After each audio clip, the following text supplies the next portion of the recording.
I get a woohoo? Can I get a bigger woohoo? Woohoo! Ah, that's the spirit. Now, we're going to continue this already now amazing conference, at least, yeah. And I would like to introduce the first keynote speaker, which is Roxy, Wieschollek, a mountain bike coach and mental trainer on Roxy Bike Online. She's going to present about leveraging remote possibilities from brain drain to brain gain through mountain biking. Roxy, welcome. Thank you for having me.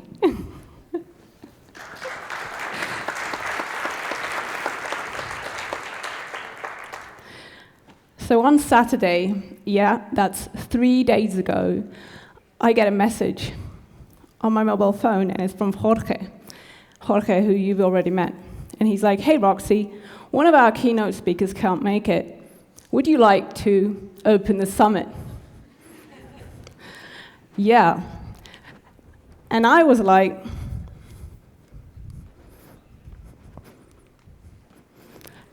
exactly. And then I was like, what the heck? Me? What do I have to share?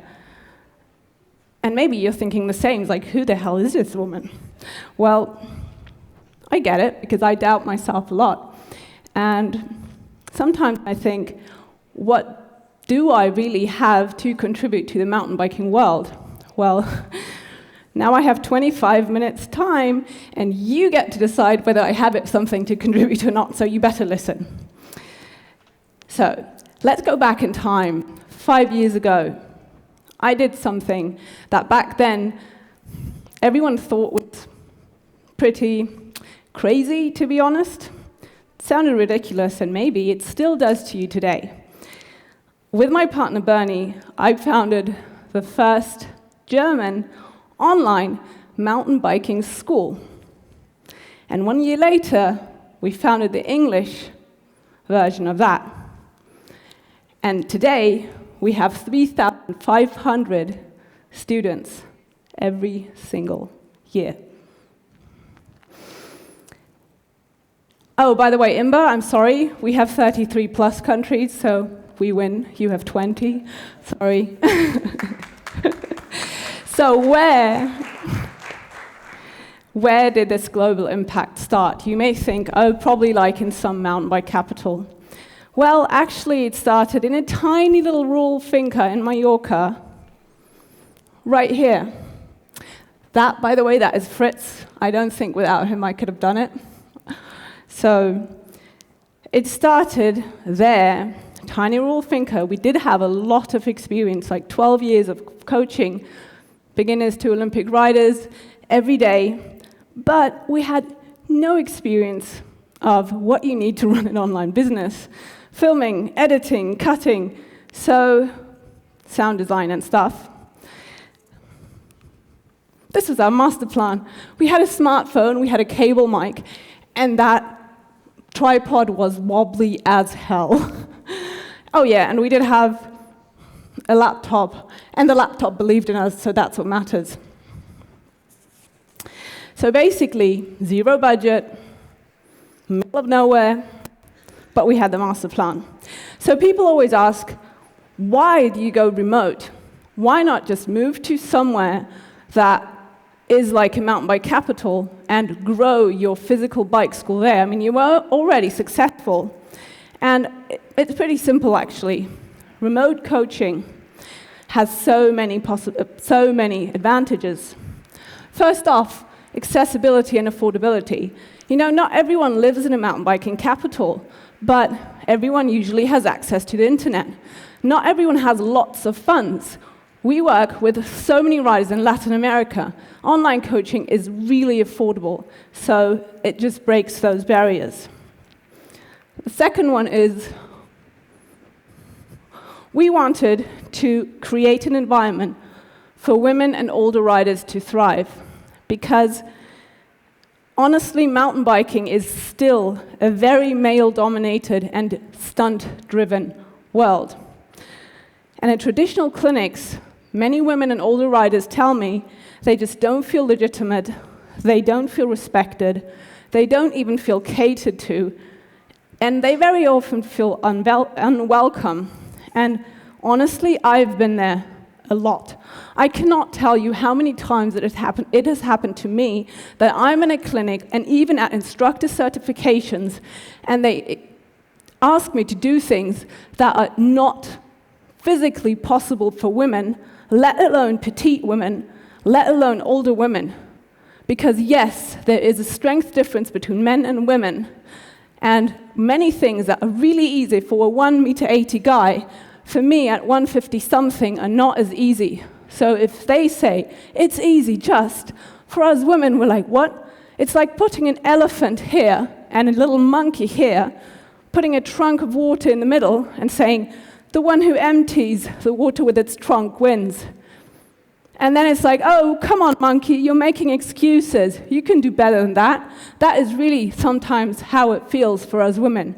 And I'm not exaggerating. So we have a lot of work to do here, IMBA.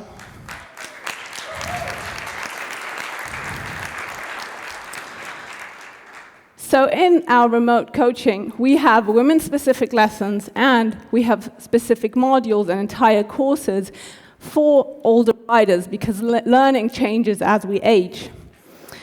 So people who once felt out of place, they now feel empowered. And older riders, they are unlocking skills way better than 20-year-olds. Let me give you an example here. That is Dieter. Dieter has been working, German name, Dieter. Dieter has been working with us for 2 years. He started riding when he was 64. I'm honest, he never touched a bike before. He now clears in Freiburg. He clears all the doubles. He rides the trails with others that are 20, 25, 30. He is killing it. Really, he is doing so amazing. And this lady here, that's Sarah. Zara has been working with us also about 2.5 years. When she started, she was a very timid lady, and she was scared. Every little pebble scared her. Nowadays, she rides the most technical trails in the Alps, and she has grown to become such an inspiring woman who faces life, because skills we learn on the bike, they transfer to life. So, the third one was, we didn't want to move away. We liked where we lived. So we wanted to stay rural by chance. And, getting lost here, sorry. We wanted to stay close to nature, close to trails, and we wanted to still reach riders who maybe wanted to do exactly the same. And then, of course, you remember that pandemic we had. I know it seems like no one remembers because there's still no soap in the bathrooms. But, yeah, right. But it stopped everything. So our clients, we were doing really well. We had 12 years of full-time coaching, and no one could come to us. With remote coaching, we went to them, to their patios, to their gardens, to their houses, to their living room. So it's 100% pandemic proof. And then it's learning that actually sticks. And I'm going to actually, the thing is, many people think you just understand something and then you can do it. But truth is, adults need time and they need repetition to actually be able to do what you understand. So let's just make this real. Join me. Are you up for a challenge, everyone? You both have 2 hands? All right. 2 hands up in the air. Okay, your left hand does the rabbit ears. The right hand, the gun. Easy? Awesome. Really good. And now what I want you to do is I want you to switch back and forth. Rabbit gun, rabbit gun, rabbit gun. And you're like, whoa, right? Keep doing, come on, I want to see you try. Yeah, it's just the rabbit, not this finger. The rabbit doesn't have a tail. Yeah, right? And I mean, come on. When I told you, I was like, rabbit, yeah, duh, Roxy. Oh, gun, And you're like, whoa, why don't these fingers belong to my body anymore? Well, that is precisely how learning as an adult works. You understand it, click, instant, prefrontal cortex. But doing, you know what needs to happen there? Something called myelination. That is, the brain needs to form the connections, and then you need that little thread. It's actually my mic, fat. My mic doesn't like the word fat.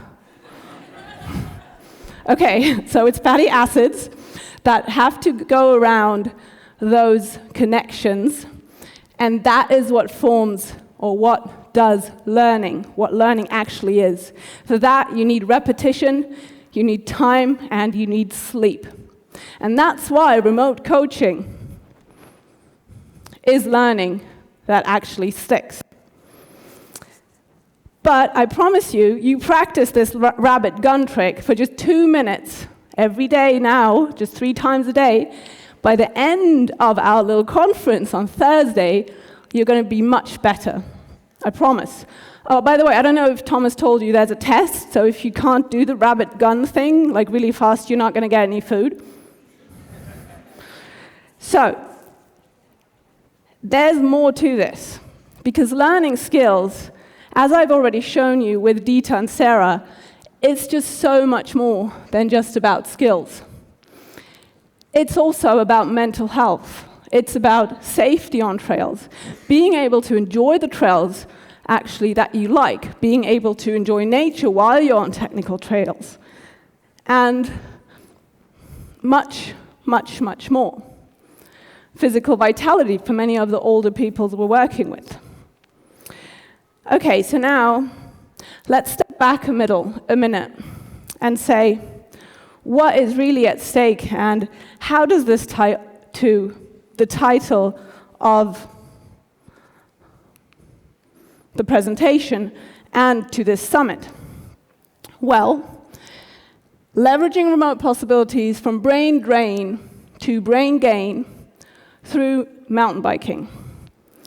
Let's just look at, what does brain gain mean? Well, for one thing, it's exactly what I described, which it happens inside people. And regular practice, skills practice as an example, is the most underrated way to stay sharp, to build confidence in yourself, in your skills, and to do something that I call to get high on your own supplies, because you create that brain chemistry that makes you feel good and do good, sleep better, live better, to feel younger, stronger, and to just simply feel alive. So, and then there's brain gain on a regional level, which ties more into this summit, that is keeping talent, energy, and passion in rural areas versus losing them to the cities. And you can leverage remote possibilities great to reach that. The problem, though, is if young people don't see a future where they live, then they leave. And that is brain drain. And it is one of the biggest challenges rural areas face. So let's look at some of the key data, because that precisely is brain drain. Brain drain means that young people leave. And rural areas make up about 75% of the EU's land area, while only about 25% of the EU population lives there. That is 75% of the people living in 25% of the area, if you just turn that around. If we look at projections show that the population in predominantly rural regions is expected to decline every year between now and 2050 by about 3.3 per 1,000 people per year on average in these regions. Let's look at what that means. 1,000 people in a village, 3.3, I don't know how that works, but 3.3 people go every year. That's 33 in 10 years. Think of a small village, 1,000 people, and 33 leave in 10 years. That is a lot of people gone. And if we look at depopulation that has already happened, it's already measurable. It's already 8.3% leaving. So fact is that in most rural areas, the most ambitious people leave and they rarely come back, and that precisely is brain drain. And today, I want to show you how mountain biking can become part of the solution, and that is brain gain. So back then, we asked ourselves, what if, instead of leaving to that mountain bike capital, what if we could just bring the entire world to us? So remember, it started really small. We had that phone, we had that really wobbly plastic tripod, we had the cable mic, we had the laptop that believed in us, and we had really cool pigs in the garden that were cheering on us, but still we didn't have it all. But hey, we went all in on the plan. And what did we do? Well, what we did is we started to really build our online following, which grew up over 33 countries, as I said, 69,000 YouTube subscribers, 120,000 Instagram, and 50,000 podcast listeners a year by focusing on value-driven content. Because people, they want to feel connected. And if you give them value, then you will get something in return. If you give your energy, you will get energy back. And that's how we grew a community of tens of thousands of riders worldwide, from Australia to Greenland. We even have clients on the Bahamas, and they have pigs there as well, right? Those swimming pigs, I don't know if you know them. So, the benefits of remote coaching are pretty clear. You can offer location-independent services, you can collab without leaving home, and you can contribute to brain gain versus brain gain, because businesses like ours, they create reasons for talent to stay or even come back. And now let's think of the ripple effects of this, yeah? Think of you're throwing a pebble into a pond. It's a tiny little pebble, but the ripples are amazing. And that is exactly what this is about. Because what we built isn't just about us. I'm not here to brag. What it's about is when you create something like that, then it doesn't just change your life. It changes your entire local ecosystem. Because visibility attracts opportunity. From all over the world, wherever we go, people want to go there. And that's hotels, apartments, restaurants, shops, rental places, all profiting from that.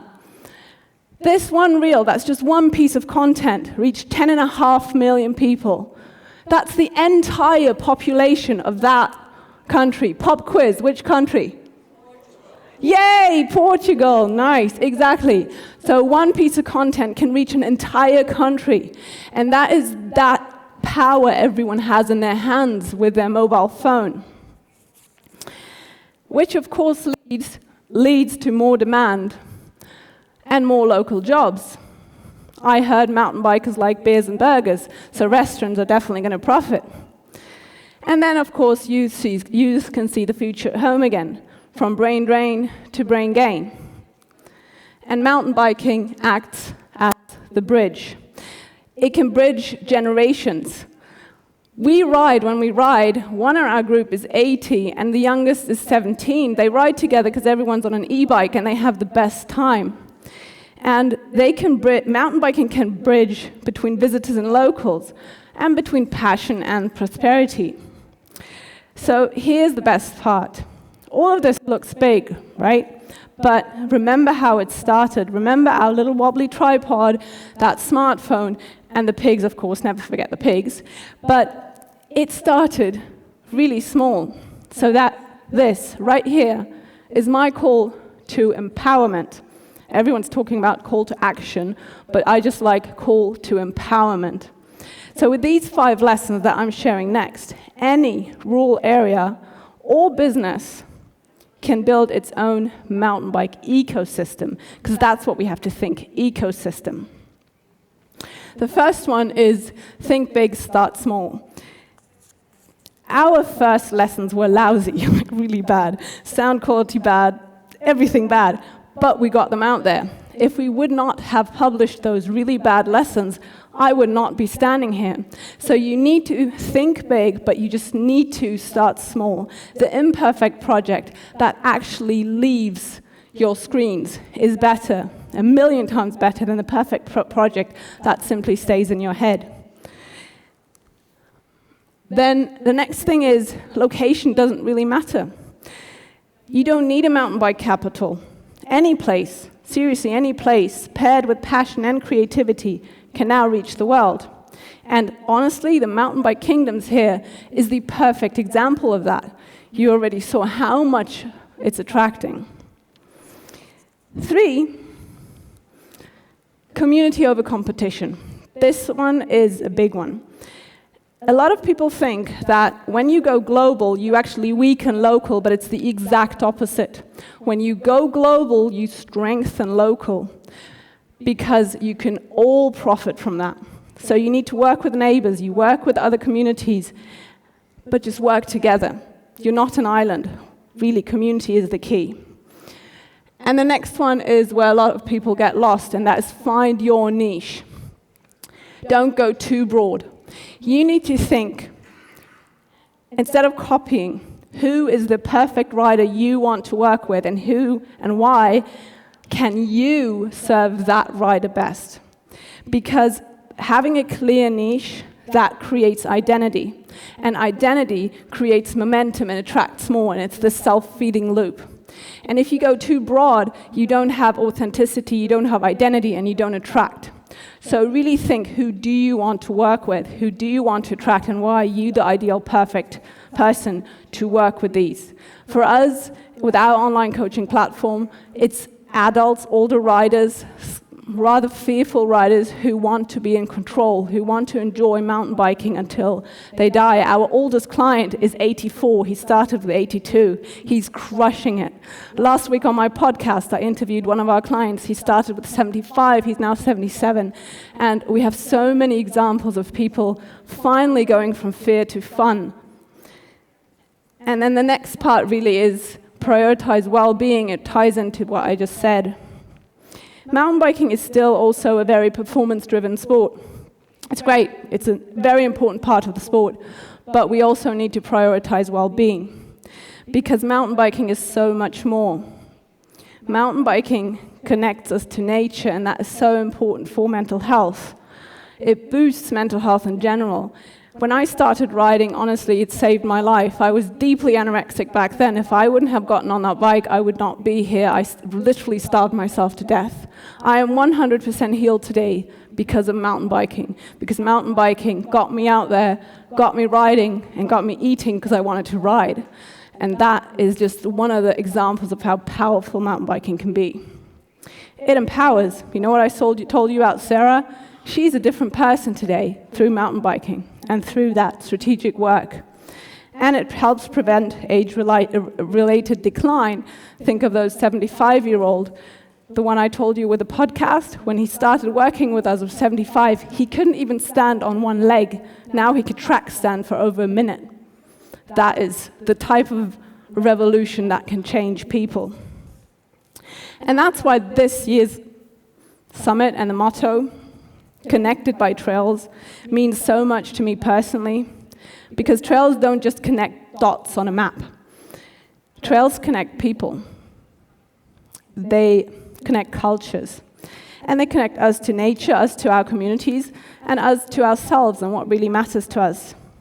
And that's why I'm empowering and calling us together to build thriving mountain bike ecosystems. Think ecosystem, think ripple effects from wherever we are, to spark growth, to spark brain gain in rural areas, connection, confidence, and of course, new futures.